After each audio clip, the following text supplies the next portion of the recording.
Hello everyone, in front of me is VIVO X300 Pro, and let me show you how to activate and use camera timer.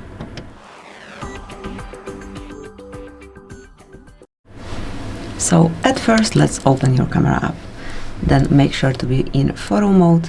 Now select settings in the right upper corner and select timer. Here you've got 3, 5 or 10 seconds delay. Let me go with 3 seconds delay, then go back. Now just grab your phone as you want to do it. Let me put here something that we can grab a photo of. Now click on camera shutter, and as you can see the countdown would be visible on your home screen, and then the photo will be grabbed. Here it is. So that's it, that would be all. Thank you for watching.